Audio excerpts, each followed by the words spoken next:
आज युधिष्ठिर भगवान से इतनी कथा श्रवण करके कहते हैं कि हे महाराज, कि हे भगवान, यह पूर्णिमा एकादशी तिथि जो है कैसे उत्पन्न हो गई और कहां से इसका जन्म हुआ और कैसे मनुष्य को पुण्य देती है, इस संसार में क्यों जो इसको पवित्र माना गया है और यह देवताओं को कैसे प्राप्त होती है, यह सब मुझे बतलाने की कृपा कीजिए।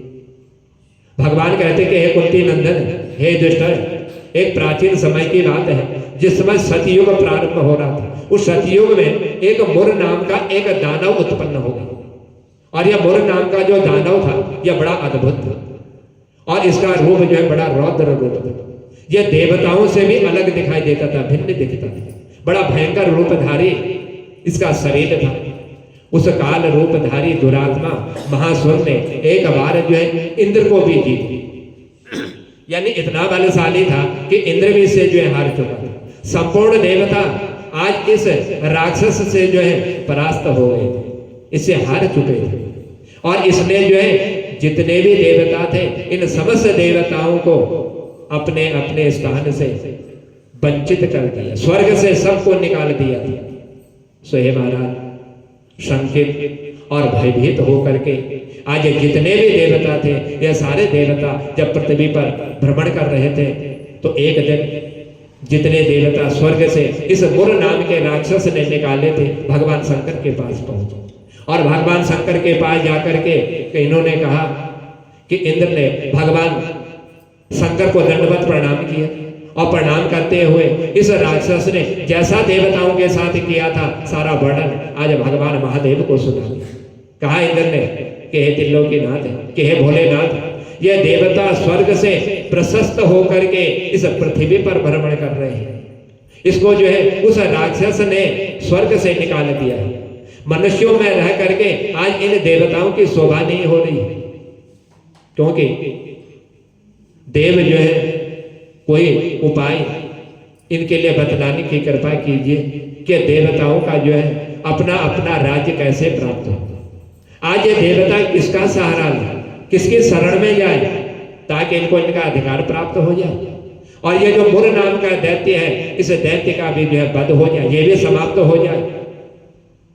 इंद्र से महाराज त्रिलोकीनाथ भगवान शंकर कहने लगे, जहां सबके शरण देने वाले, सबकी रक्षा पर तत्पर रहने वाले जगत के स्वामी गरुड़ ध्वज जो है विराजमान होते हैं, इसलिए हे देवताओं तुम उस स्थान पर चले जाओ, वह तुम लोगों की जो है अवश्य रक्षा करेंगे और इस राक्षस से भी तुमको जो है मुक्ति प्रदान करेंगे और पुनः तुम्हें अपना राज्य प्राप्त हो जाए।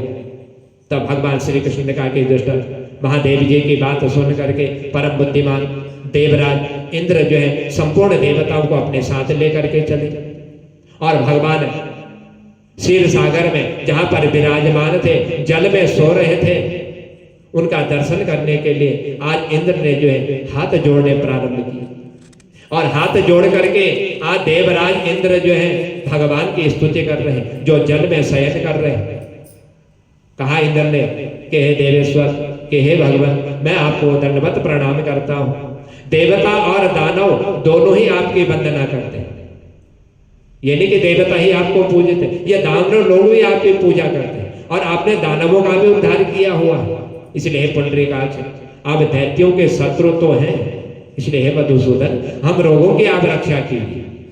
हे जगन्नाथ, संपूर्ण देवता आज जो है इस मुर नाम के दानव से बड़े भयभीत हो गए। इस मुर नाम के दानव ने इन देवताओं को स्वर्ग से वंचित कर दिया और इसीलिए हम सब देवता जो है आपके शरण में आए हुए। अब आप हमें बतलाइए कि हे देवेश्वर, हमें बचा दीजिए इस मुर नाम के राक्षस से, आप हमारी रक्षा कीजिए। दानवों का विनाश करने वाले हे कमल नयन, हमारी रक्षा कीजिए कि हे प्रभु, हम सब लोग जो है आज आपके सामने विराजमान, आपके समीप आए हुए हैं, आपके शरण में हम पड़े हुए हैं। इसलिए भगवान शरण में आए हुए इन देवताओं की आप जो है रक्षा कर दीजिए, क्योंकि आप ही जो है इनका पालन करने वाले हो, आप ही इनके जो है पति हो, आप ही इनके मति हो, आप ही कर्ता हो और आप ही जो है कारण हो, यह सब आप ही हो। इसीलिए आप जो है इन सब देवताओं की रक्षा कीजिए।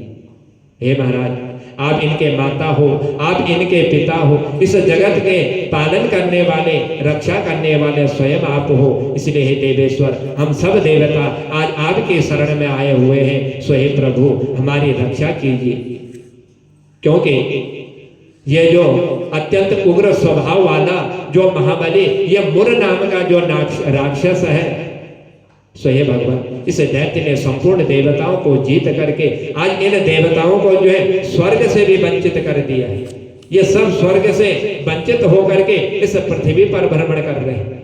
आज इंद्र की बात सुन करके भगवान विष्णु कहने लगे कि हे देवराज, यह दानव कैसा है, इसका रूप कैसा है, इस पर इतना बल कहां से प्राप्त हो गया, और ये जहां पर रहता है ये दुष्ट, इसके रहने का स्थान कौन सा, यह सब मुझे बतलाने की कृपा की। आज भगवान क्षीर सागर में देवताओं की विनती सुन करके इंद्र से पूछने लगे। इंद्र ने कहा कि हे महाराज, कि हे भगवान, ये जो मुर नाम का जो राक्षस है, पूर्व काल में ब्रह्मा जी के वंश में ताल जंग नाम का एक महान असुर जो है उत्पन्न हो चुका था, जो अत्यंत भयंकर था। उसका पुत्र जो है यह मुर नाम का यह दानव जो है यह विख्यात हो गया। यह उसी का पुत्र है, उसी असुर का यह पुत्र है, और यह भी जो है अत्यंत पराक्रमी, बलशाली और इन देवताओं को भयभीत करने वाला। यह देवता इससे जो है भय खाते हैं, इससे युद्ध में यह विजयी नहीं हो पाते। यह चंद्रवशी नाम से प्रसिद्ध एक नगरी है, उसी में स्थान बना करके यह निवास कर रहा है। उस दैत्य के समस्त देवताओं को परास्त करके स्वर्ग लोक से बाहर कर दिया, और उसने एक दूसरे को ही इंद्र बना करके स्वर्ग पर जो है बिठा दिया। सो हे महाराज, अग्नि, चंद्रमा, सूर्य, वायु, वरुण, यह सब इसने जो है सब अलग बना दिया, इनको वंचित कर दिया अपने अधिकार से, और सब इस दैत्य ने न जाने किनको वहां पर विराजमान कर दिया। हे जनार्दन, यह मैं आपको बिल्कुल सत्य बात बता रहा हूं, क्योंकि मैं यह सब देख करके आया हुआ। तो उसने सब दूसरे ही वहां पर जो है विराजमान कर दिए हैं। देवताओं को तो उसने जो है प्रत्येक स्थान से जहां जहां पर देवता रहा करते थे उन स्थानों से सब वंचित कर दिया। आज इंद्र की ऐसी बात सुन करके भगवान जनार्दन बड़े क्रोधित हो गए, और देवताओं को साथ लेकर के आज इंद्र के कहने पर चंद्रपुरी की ओर इन्होंने प्रस्थान की। देवताओं ने देखा कि दैत्यराज बारंबार गर्जना कर रहा है, उससे परास्त होकर के संपूर्ण देवता आज 10 दिशाओं में भाग चुके। अब वह दानव भगवान विष्णु को देख करके कहने लगा, ललकारने लगा भगवान को कि तू जहां पर है वहीं पर विराजमान होता, वहीं पर खड़ा हो जा। उसकी ललकार सुन करके आज भगवान के नेत्र जो है क्रोधित हो गए, लाल हो गए भगवान के नेत्र, और कहा भगवान ने इस मुर नाम के दैत्य से, हे दुराचारी, हे दानव, मेरी इन भुजाओं का जो बल है, इस बल के द्वारा तो मुझसे जो है परास्त हो जाएगा, तो विजयी नहीं हो पाएगा। इतना कह करके आज भगवान विष्णु ने जब अपने दिव्य बाणों के सामने आए हुए इस दुष्ट दानव को मारना प्रारंभ किया, तब यह दानव जो है भयभीत हो गया, व्याकुल हो गया। हो भी है पांडुनंदन। इसके पश्चात भगवान विष्णु ने दैत्य सेना पर जब चक्र का प्रहार किया, उससे छिन्न भिन्न होकर के सैकड़ों योद्धा आज मौत के मुंह में जो है पहुंच चुके थे। उसके बाद भगवान मधुसूदन वहां से इन्होंने प्रस्थान किया बद्री का आश्रम की ओर, और वहां पर जो है सिंगावली नाम की गुफा थी जो 12 योजन लंबी, जिसका विस्तार था। हे कुंती नंदन, उस गुफा में एक ही दरवाजा, बाहर आने का कोई दूसरा मार्ग नहीं था। भगवान विष्णु इन दैत्यों को मार करके उस गुफा में जाकर के शयन कर रहे थे। यह मुर नाम का जो दानव था, इसने देखा कि मेरी दैत्य सेना जो है,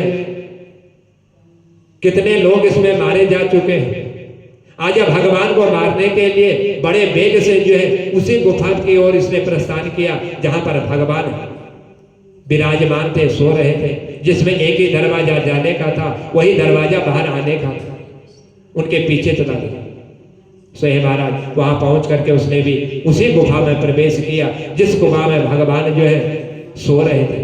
भगवान को सोता देख करके आज ये बड़ा खुश हो गया कि आज मैं जो है इनका वध करूंगा, इनको मैं मार डालूंगा। उसने सोचा यह दानवों को भय देने वाला देवता है, यदि जब तक यह जीवित रहेगा हम दानवों को भय प्राप्त होगा, इसलिए आज मैं इसका वध कर दूंगा, निसंदेह से मार डालूंगा।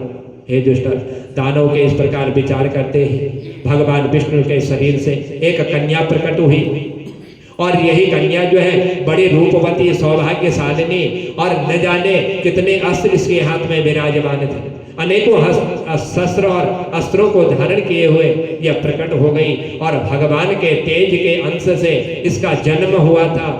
उसका बल और पराक्रम बड़ा महान था। स्वयं दानव राज मुर ने उस कन्या को जब देखा तो कन्या से युद्ध का विचार करके दानव के साथ युद्ध करने की इसने याचना कर ली। और यही कन्या जो भगवान के अंश से उत्पन्न हुई थी, सो हे महाराज, इन दोनों आज युद्ध छिड़े। उधर मुर नाम का दानव और इधर भगवान के अंश से उत्पन्न हुई कन्या। यह कन्या सब प्रकार के युद्ध कला में बड़ी निपुण थी। सो हे महाराज, यह जो मुर नाम का जो राक्षस था, यह असुर दैत्य हुंकार मात्र से हर किसी को जो है राख कर देता था। एक ऐसी आवाज निकालता था कि इस आवाज के निकलते ही वह मृत्यु को प्राप्त हो जाता, राख का ढेर बन जाता था। दानव के मारे जाने पर भगवान जब जाग उठे, सो हे महाराज, ये जो मुर नाम का जो राक्षस आज भगवान के वध करने के लिए आया था, और जो उनके अंश से जिस कन्या की उत्पत्ति हुई, इस कन्या ने आज जो है इस मुर नाम के इस दानव को जो है इस असुर का जो है वध किया। और असुर का जब वध हुआ और वध होते ही भगवान को मालूम हो गया कि आज जो है इस कन्या ने इस असुर का जो है वध कर दिया। तुरंत भगवान जागे और उसने जो है इस दानव को धरती पर पड़ा हुआ देखा और पूछा कि मेरा यह शत्रु अत्यंत उग्र और भयंकर था, लेकिन इसका वध किसने किया, किसने इसको मार डाला? जो कन्या भगवान के अंश से उत्पन्न हुई थी, कहने लगे कि हे स्वामी, क्योंकि आपके ही द्वारा ये अंश मुझे प्राप्त हुआ, ये शरीर प्राप्त हुआ, आपके शरीर से उत्पन्न होकर के ही मैंने इस दानव का वध किया हुआ। हे कल्याणी, तो इस कर्म से तीनों लोकों में मुनि और देवता इन सबको आनंद देने वाली होगी।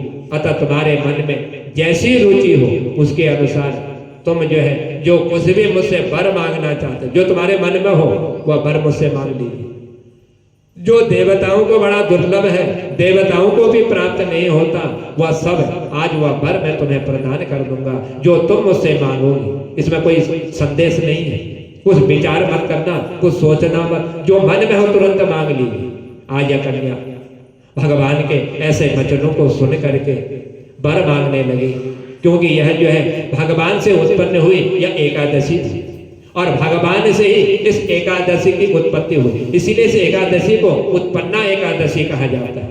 यह एकादशी साल की पहली एकादशी होती है, जिस एकादशी से मनुष्य है एकादशी का व्रत प्रारंभ करता है, और कार्तिक देव उठनी एकादशी के दिन इन व्रतों का उद्यापन करता है। सो हे महाराज, वह कन्या साक्षात एकादशी, उसने कहा कि हे प्रभु, यदि आप मेरे से प्रसन्न हैं, मैं आपके कृपा से सब तीर्थों में प्रधान और सब विघ्नों का नाश करने वाली और सब प्रकार की सिद्धि देने वाली यह मुझे आप वर प्रदान कीजिए, यही मैं आपसे मांगती हूँ। हे जनार्दन, जो लोग आप में भक्ति रखते हुए मेरे दिन में उपवास करेंगे, नाम आपका होगा, भक्ति आपकी होगी और उपवास मेरा होगा, उन्हें सब प्रकार की सिद्धि प्राप्त हो जाएगी। सो हे माधव, जो लोग उपवास, नक्त और एक भुक्त करके मेरे व्रत का पालन करेंगे, उन्हें आप जो है धन, धर्म और मोक्ष, ये तीनों चीज आप प्रदान करेंगे। ये आपके ही द्वारा उनको प्रदान होगा। आज भगवान विष्णु उस एकादशी की ऐसी बात सुन करके कहने लगे कि हे कल्याणी, तुम जो कुछ कहती हो वह सब जो है पूर्ण होगा, मैं तुम्हारे सारे मनोरथ को जो है पूर्ण करूंगा।